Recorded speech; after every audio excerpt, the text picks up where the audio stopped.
Hello, my Paxton people, and welcome to episode 3, but episode 2 with me of Darius3k's The Lineup. And today we are doing the lineup for the Stade Rennes versus Spurs game, which is tomorrow, 5:45, I believe.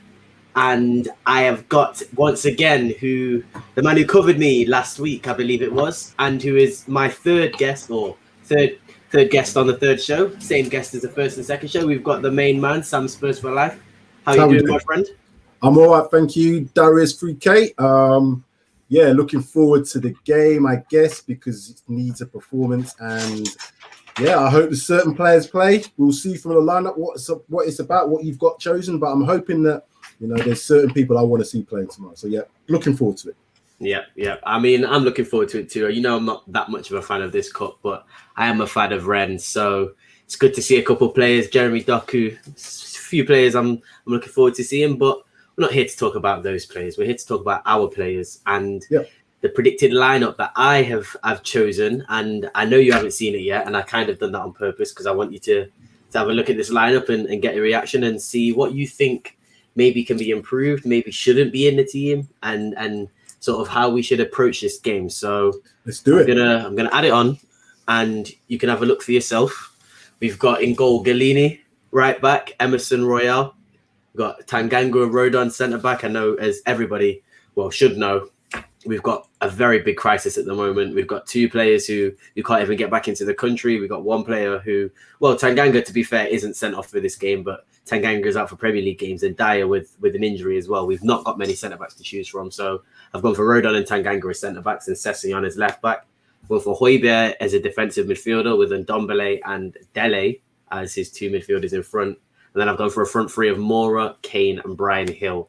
So what do you think is going to be any sort of difference? You just make that a little bit bigger. So presentation mode will be helpful. You see that? Ah, yeah, that's much better. Right, okay. Wow, Emerson's got a big head, hasn't he? Yes, I had to. Unfortunately, he is Sessegnon, but edited because I didn't actually. I don't think the Spurs have released him in the new kit. So that's Emerson on Sessegnon's head, unfortunately. But yeah, his head's not that big in real life. Wow, best not be. Well, it might be because he might need to do some heading. Okay, so what do you think of this team? What do you think of this team? So I would back four. What I probably would change in the back four if it was me, Emerson. I'd rest Emerson. I'd probably bring in Doherty for this game. Doherty, if he doesn't play against a team like Rennes in the UECR, I don't know when he's going to get to play. Maybe League Cups or FA Cups or whatever. Goes back to Tanguy because he can't play on Sunday. Yeah, definitely Tanguy and Rodon because I believe that both those two won't play. Well, Tanguy is definitely not going to be playing on Sunday, and I think what's his name will come in for that. Romero and potentially Sanchez. Left back, good call for Sessegnon. I don't know if left back's his best position, if I'm honest with you. I'd probably play Ben Davies just because, again, same sort of reasoning. Ben Davies, if he's not going to get minutes in this sort of competition, when is he going to get minutes? Do you want to give him minutes at all is a question maybe some people are asking after very what he did on the weekend. So very true. I don't want to see Højbjerg play tomorrow, if I'm honest with you. I want to see Ndombele play. If I was going to change anything in that midfield, I'd possibly put Winks in there. Ndombele. I like the fact that you got Dele in there as well. And that front three, I'll go with that. Hill, Mora. So are you just saying that you would swap Højbjerg for Winks? Is that the swap that you would make if just because of the game on Sunday? There's a few players in there that, as I said, I don't want to take any risk with. We've always got a two-parter with Rennes because obviously we can play them next week when we play them at our ground. So even if things were to go a little bit pear-shaped, there's still the opportunity of playing them again. Obviously, you know what I'm saying. Oh, but it's league now, isn't it? I keep forgetting it's not knockout yet. Yeah, it's not knockout. So we're in our group stage, and the Rennes probably is the most difficult team in our group, I would say. So that makes a little bit of a difference now. I still wouldn't risk Højbjerg just for Chelsea. I think we can afford a draw against Rennes away, and then obviously make up the points at home. So that's my only reason for Højbjerg. But I like everything else. As I said, the back two centre backs definitely Tanguy and Rodon. I'd go with Doherty and maybe go Ben Davies as your fullbacks. Definitely a good one to think about. my reasoning really for choosing some of those players in that 11 is mainly because, to be fair, going off the back of what happened on, what was it, early Saturday morning, early Saturday afternoon, I just think that sort of just set a precedent in this game is what Nuno probably wants to do, and sort of shake away any doubters after one game, which probably is a bit crazy to say, but the performance was not good at all. The lineup was not good, and I think that he's going to want to sort of just solidify the good start that he had by playing these players. And I have actually thought about the Chelsea game. Well, didn't think about the Chelsea game, and actually now taking that Chelsea game into account, maybe would make a few changes into that starting 11, as you mentioned, Sam, just because I don't know what some people would consider more important is sort of bouncing back from that Crystal Palace game against Rennes, or sort of keeping the players for Chelsea. So it's a good point you make up. And that's the only question I'd ask you for that Rennes game is, if you do take out main player like Højbjerg and Kane, do you trust or do you have faith that the players are going to get us through in the next round, or even just against Rennes in general? Because in the previous round, should I say, we still struggled against teams like Passos, and I really do believe that we should be beating these teams comfortably with our second squad. So I don't know what your thought is on that. Do you have enough trust in that second squad to sort of get the job done? I guess it does depend on Rennes' formation, their selection as well. Are they going to rest players? Are they going to play their strongest team? Is it a home game for them that they think it's a must-win game? I don't know. If they play their strongest team against our second-string team, it's going to be a tight game, tight affair. I still think we've got enough in certain players to be able to beat them, even away from home.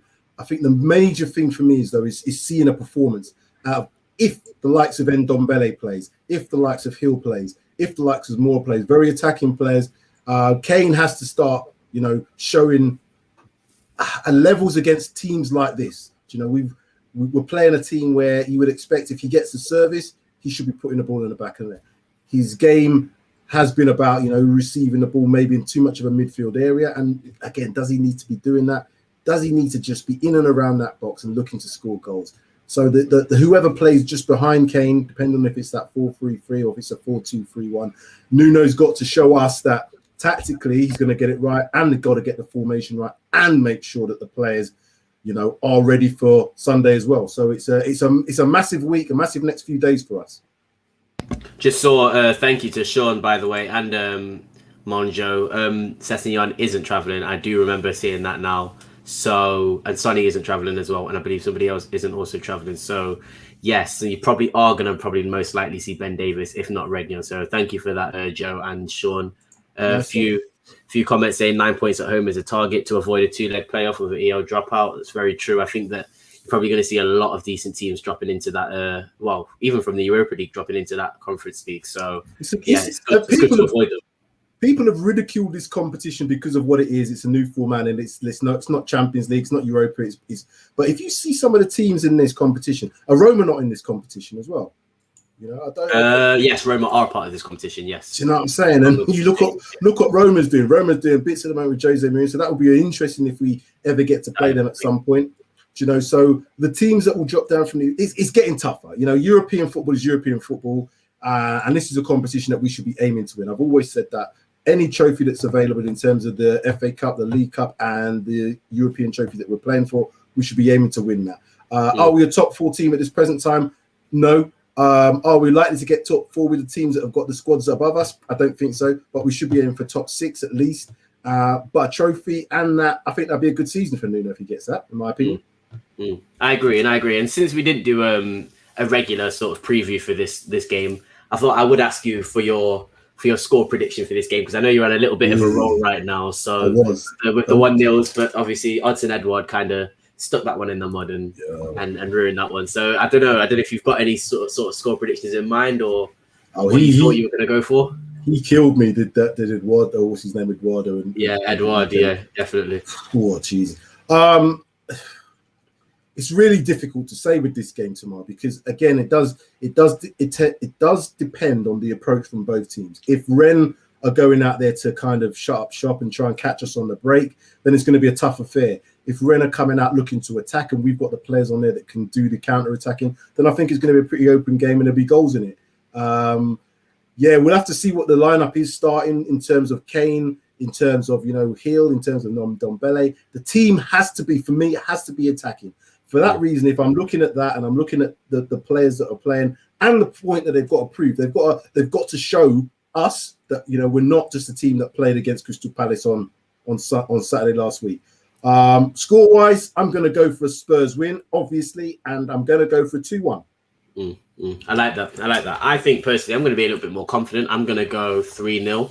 I think that these guys sort of, a lot of people I think have overreacted about the result. I think the performance was horrible, but I just think that there's a lot of things that could have gone wrong that went wrong in that Palace game. And I think that this game will sort of show everyone, and I hope it does show everyone, that maybe that was just a little bit of a bump in the road as opposed to maybe the norm of what to expect under Nuno. So hopefully, like you said, with his intention and his need to play attacking football, we'll see a few goals. And I think we'll see quite a strong team as well. So definitely likely to score goals. Obviously, being away, it's going to be tough, but I still expect that team to do pretty well. So yeah, hopefully Spurs can't disappoint us as much as they had on Saturday. I was just about to say, you know what they're like, so I'm not going to say too much. But guys, thank you so much for joining me on this video. Like I said, like and subscribe. Paxton Road are very, very, very, very, very close to 1,000 subscribers. So we need everyone's help to try and get to that 1,000 subscribers. And yeah, you know what's going to happen. It's above and beyond with that. We're going to bring so much more content now and for the future. So yeah, make sure you can show us that appreciation by liking and subscribing. And hopefully they'll be able to see us very, very soon, Mr. Sam Spurs for Life, because tomorrow we'll probably be reacting to, fingers crossed, the win. So yeah, hopefully you'll see us all. And thank you very much. See you later. Goodbye.